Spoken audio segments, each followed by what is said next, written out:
우리에게 주시는 말씀 스바냐 3장 17절 말씀을 저와 여러분이 함께 고백드리겠습니다. 3장 17절입니다. 함께요. 너의 하나님 여호와가 너희 가운데 계시니 그는 구원을 베푸실 전능자이시라. 그가 너로 말미암아 기쁨을 이기지 못하시며 너로 잠잠히 사랑하시며 너로 말미암아 즐거이 부르며 기뻐하시리라 하리라. 아멘. 오늘 여기 계신 사랑하는 성도님들은 하나님의 기쁨인 줄로 믿습니다. 새롭게 시작하는 한 해가 이제 2주 남았죠. 우리 달력상으로 2주 남았는데요. 새해 큰 복을 누리실 수 있기를 주의 이름으로 축복합니다. 우리가 소중하게 여기는 여러 가지 복이 있습니다. 건강해야 되잖아요. 건강의 복이 참 중요한 것 같아요. 또 이렇게 삶을 살아보면 만남의 복이 참 중요한 것 같습니다. 누구를 만나느냐가 큰 영향을 미치니까요. 만남의 복도 좀 중요한 것 같고요. 또 살아가는데 꼭 필수적인 경제적인 재정의 어떤 복도 중요한 것 같습니다. 여러 가지 복들이 참 중요하잖아요. 여러분은 여러분의 삶에 어떤 복이 최고의 복이라고 생각하시는지요? 여러 가지 많은 복이 있지만 그 중에 큰 복은 말씀이 믿어지는 복인 줄로 믿습니다. 여기 있는 오늘 본문 읽었던 성경이 하나님의 말씀이며 오늘 이 말씀을 통해 내게 말씀하신다고 하는 것, 태초에 하나님이 천지를 창조하셨다라고 하는 창조주 하나님이 믿어지고 주 예수 그리스도의 은혜가 너희에게 있을지어다 말씀하신 마지막 그 구절의 말씀을 통해 우리에게 은혜 주시고 구원하기를 기뻐하시는 하나님의 말씀이 믿어지는 은혜가 있기를 주의 이름으로 축원합니다. 여러분, 우리의 삶에 여러 가지 중요한 삶의 순간마다 정말 우리를 다시 일으키고 우리의 용기를 주고 힘을 주는 것은 살아계신 하나님의 말씀인 줄로 믿습니다. 믿음의 선배들, 그들의 삶을 하나님이 어떻게 이끄셨고 그들의 삶 가운데 하나님께서 무엇을 기뻐하시는지, 하나님 마음이 어떠한지를 알 수 있는 것이 말씀인데요. 2500년 전 이스라엘이 하나님 어디 계십니까? 하나님 계시다면 왜 우리가 이런 어려움 속에 삽니까? 라고 하는, 그러니까 지금 이스라엘은 우리나라처럼 과거에 남한, 북한이 우리나라에도 있듯이 성경에 보면 남쪽과 북쪽으로 나라가 나누어지잖아요. 남쪽을 남유다라고 하고 북쪽은 북이스라엘이라고 하는데요. 북이스라엘은 아수르에 의해서 나라가 사라져 버렸습니다. 그런 상황이 이 지금 요시야 왕 시대입니다. 그런 상황 가운데 지금 점점 강대국으로 커지는 나라가 아수르였거든요. 그래서 사람들이 그 아수르에 점점 동화되기 시작합니다. 아수르의 가치관, 아수르의 문화, 아수르의 신을 섬기고 그들을 따라가고 그들의 취향 따라 살아가는 삶이 등장하게 돼서, 그래서 이 스바냐 1장에 앞서 보면 그들의 옷을 입은 자들이라고 하면서 그들과 같은 옷, 그러니까 그들과 같은 문화에 동화되어 살아가는 것을 이야기하면서 그들이 이런 얘기를 하는 거예요.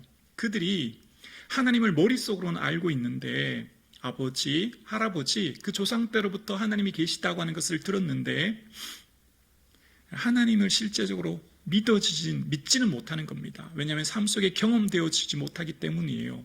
그래서 그들이 하나님에 대해서 뭐라고 하냐면 1장 12절에 보면 그들이 마음속으로 이런 얘기를 합니다. 마음속에 스스로 이르기를 여호와께서는 복도 내리지 아니하시며 화도 내리지 아니하시리라. 하나님 살아계십니까? 하나님 도대체 지금 뭐 하고 계십니까? 하나님 살아계시다면 도대체 이 세계 예수 믿는 주를 고백하는 저 북이스라엘 우리 같은 민족 어떻게 저렇게 멸망하게 하셨습니까? 그리고 요시아의 아버지 아몬, 할아버지 므낫세 시대에 극심한 우상 숭배를 섬겼거든요. 나라가 완전히 우상 박물관이 돼요. 그런 상황 가운데 하나님을 제대로 따르지 않은 그들은 하나님이 어디 있어? 하나님 안 계셔. 하나님 화도 복도 내리는 그런 분이 아니야 라고 절망하고 또 하나님에 대한 존재 자체를 인정하지 못하는 현실적 무신론자들이 된 겁니다. 머리로는 하나님에 대해 알고 있지만 실제적으로는 하나님에 대한 인정하지 못하는 삶을 사는 거예요.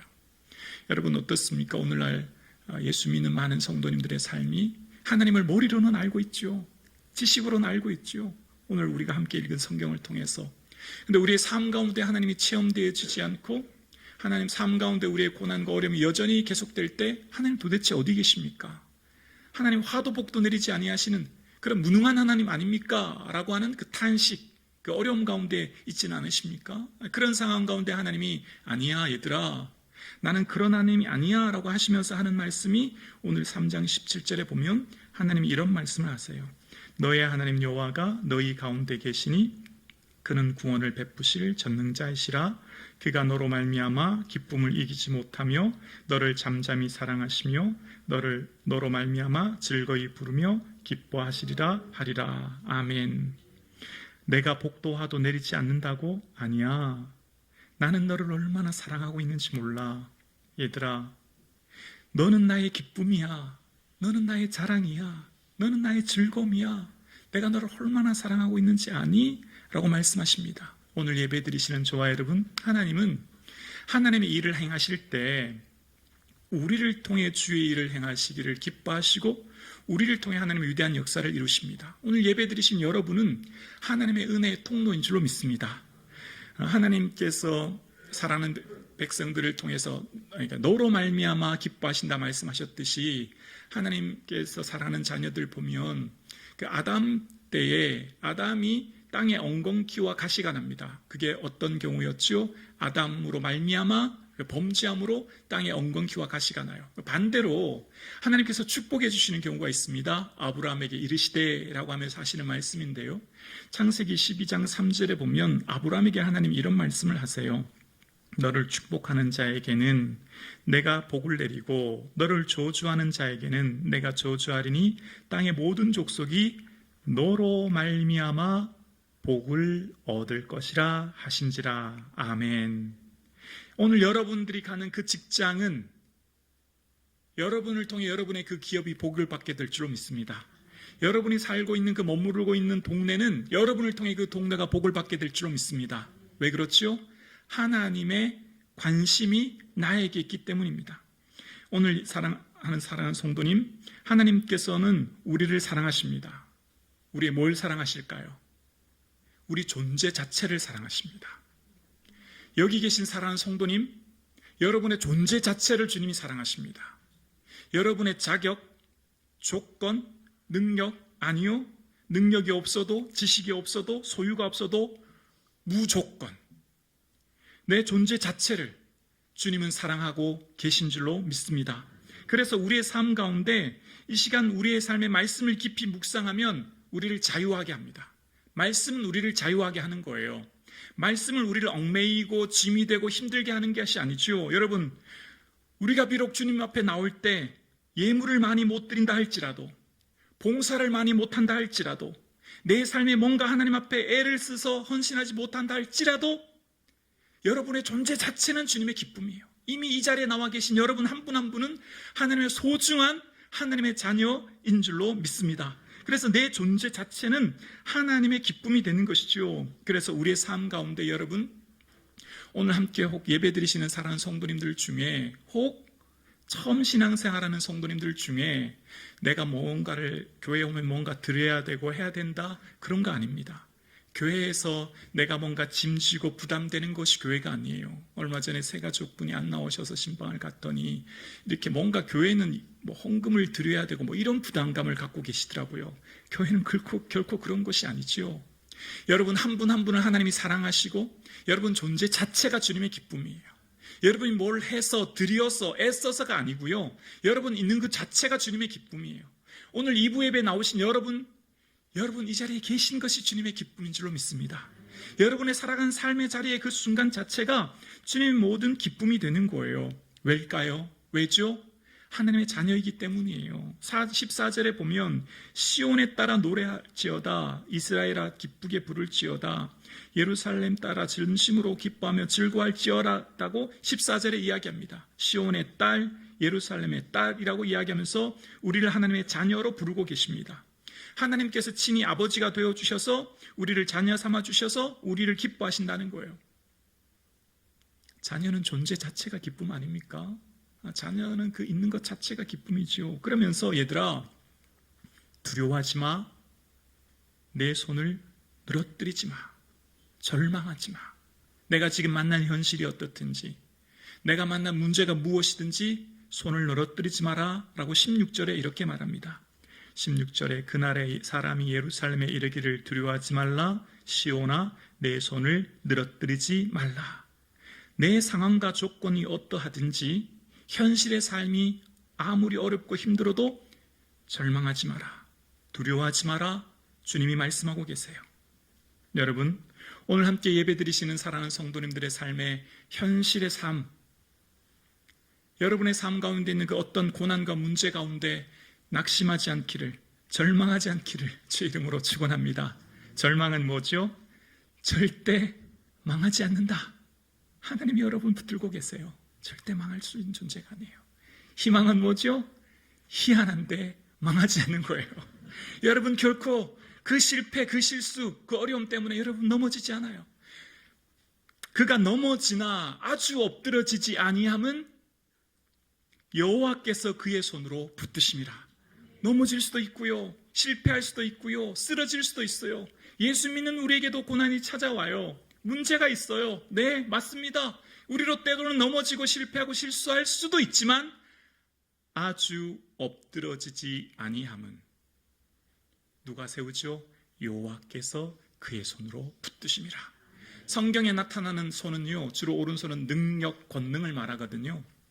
하나님의 권능의 손이 우리를 붙들고 계시기 때문에 너희들의 현실의 삶이 마치 하나님이 보이지 않은 것 같고 복도 화도 내리지 않은 것 같은 무능한 하나님처럼 보이니 아니야 얘들아, 그런 거 아니야. 내가 너와 함께하고 있어 라고 말씀하십니다. 여러분, 하나님은 우리의 삶의 결핍, 문제, 고난을 하나님 앞에 가지고 나와서 아뢰고 기도하면 그 결핍, 그 문제, 그 고난을 기적의 재료로 사용하시사 환경을 변화시켜 주시고 문제를 해결해 주시는 능력의 하나님이신 줄로 믿습니다. 홍해가 갈라지며 여리고가 무너지는 그 능력의 하나님을 경험하게 돼요. 두 번째가 더 중요합니다. 두 번째, 하나님은 때로 상황 자체를 통해 일하시는 거예요. 여러분이 만난 그 결핍, 문제, 고난, 그 자체를 통해 일하시는 하나님이에요. 여러분, 에훗은 왼손잡이라고 이야기해요. 12명의 사사 중에 가장 긴 시간 태평성대를 누렸습니다. 80년 동안 에훗 이후 평강을 이스라엘이 누리게 되었습니다. 그런데 많고 많은 사사 중에 유독 에훗은 왼손잡이라는 표현을 쓰는데요, 그 원어를 보면 오른손이 묶인 사람이라는 뜻이에요. 성경에 등장하는 오른손은 권능, 능력을 말하고 성경에 말할 때 왼손은 무능, 열등, 수치를 말할 때 왼손을 말합니다. 그런데 오늘 본문에 보니까 왼손잡이 에훗이라는 거예요. 그러니까 오른손이 묶여 있어서 오른손이 뭔가 장애가 있든 부족하든 열등하든 뭔가 문제가 있어요. 정확하게는 알 수 없지만 오른손으로 하나님의 사사의 일을 해야 되고 오른손으로 능력을 행해야 되는데 뭔가 문제가 있는 거예요. 그런데 하나님께서는 열등하고 무능하고 수치스러운 왼손을 들어서 하나님의 위대한 사사로 하나님 오른손보다 더 능력 있게 쓰셔서 하나님의 위대한 에훗으로 사용하신 줄로 믿습니다. 상황 자체를 사용하실 때가 있다는 거예요. 육체의 가시 자체가 약할 때 강함되게 하신다는 거죠. 때로는 우리의 삶에 결핍과 문제와 어려움이 있을 수 있죠. 그런데 하나님께서는 그 자체를 통해서 그것을 통해 일을 하게 하세요. 왜일까요?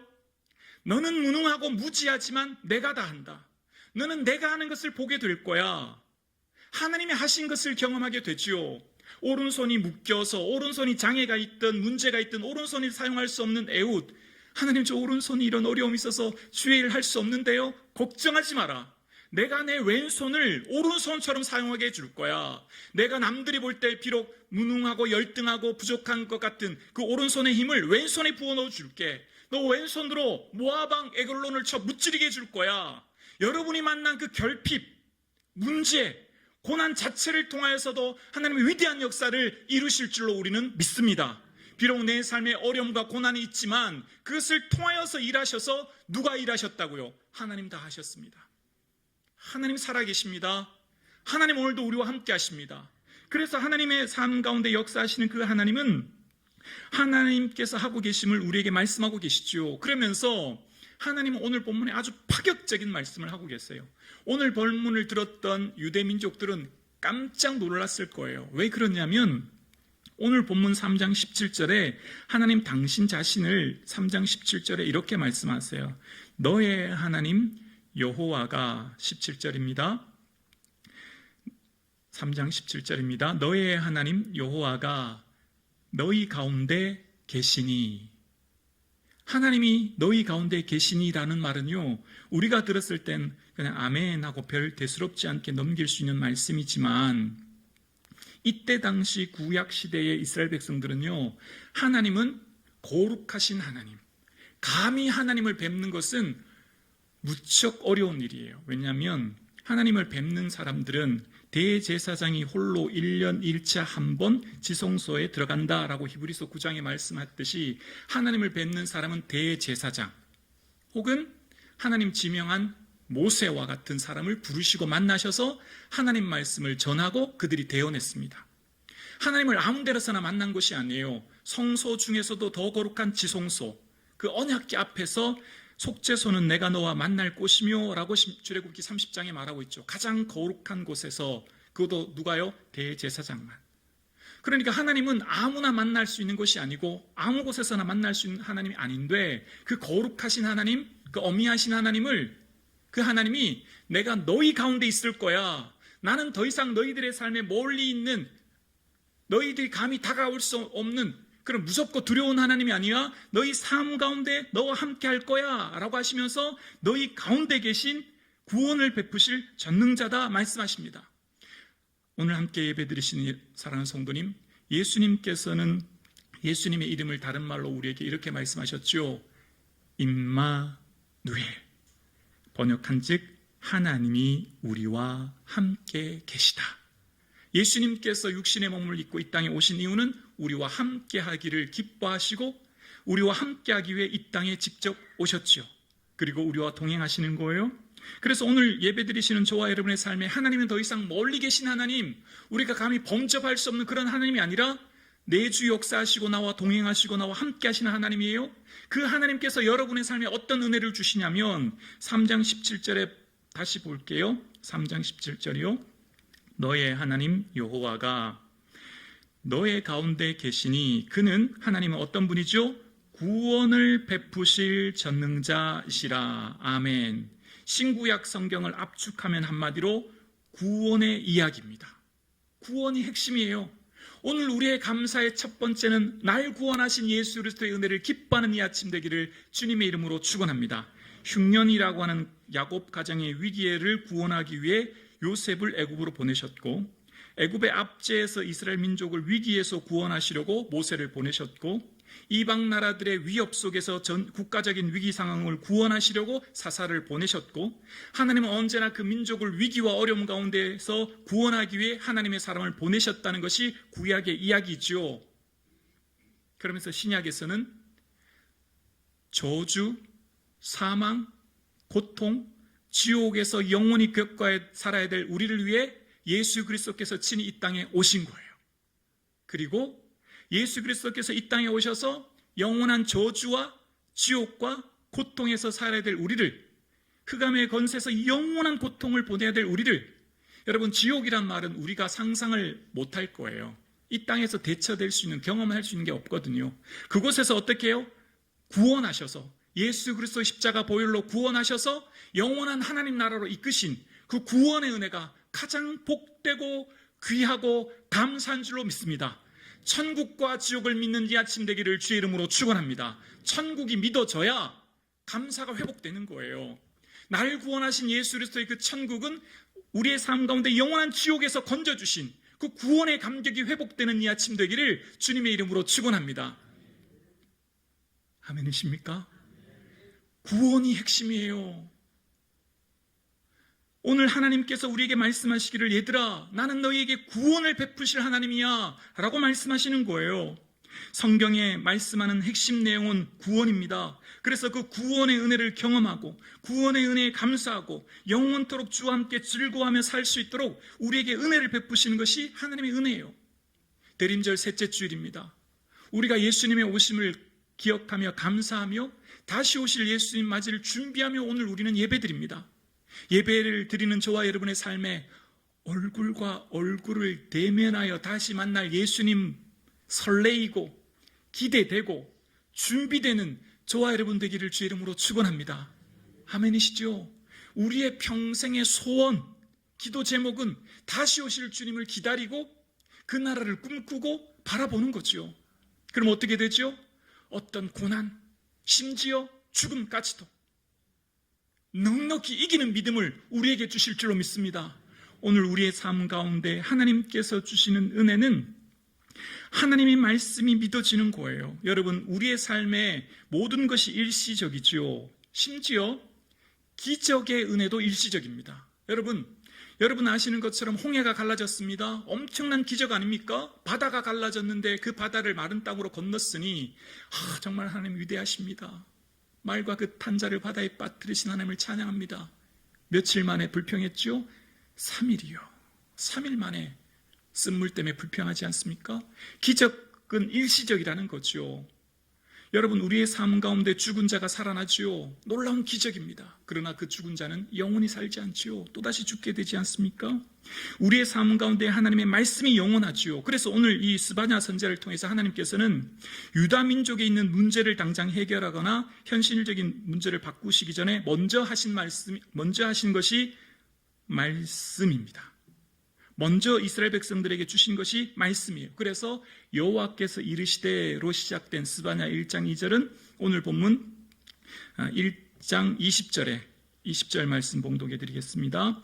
내가 그때 너희를 이끌고 그때 너희를 모을지라. 내가 너희 목전에서 너희의 사로잡힘을 돌이킬 때에 너희에게 천하 만민 가운데서 명성과 칭찬을 얻게 하리라.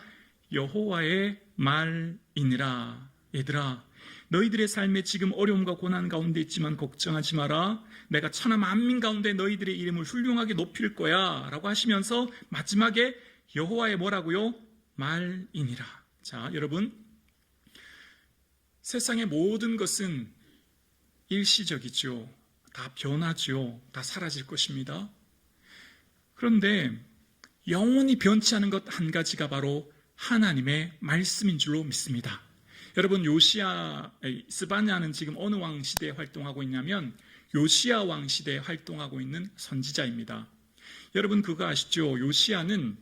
요시야가 태어나기 이전에 이미 오래전에 340년 전에 하나님의 선지자가 요시야라는 사람이 태어날 거고 그가 어떤 일을 행할 거야 라고 미리 말씀하셨다는 것을요.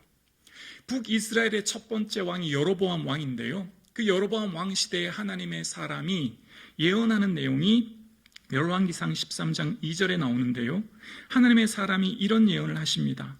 제다나 여호와께서 이와 같이 말씀하시기를 다윗의 집에 요시야라 이름하는 아들을 낳으리니 그가 내 위에 분향하는 산당 제사장을 내 위에서 제물로 바칠 것이요 또 사람의 뼈를 내 위에서 사르리라 하셨느니라 하고, 이후에 다윗의 집에 그 후손에 요시야라고 하는 아들 사람이 왕이 등장할 건데 그는 이스라엘의 모든 우상을 타파하고 우상의 모든 뼈를 부스러서 개혁을 하는 왕으로 나게 될 거야. 그 얘기를 했습니다. 자, 보세요.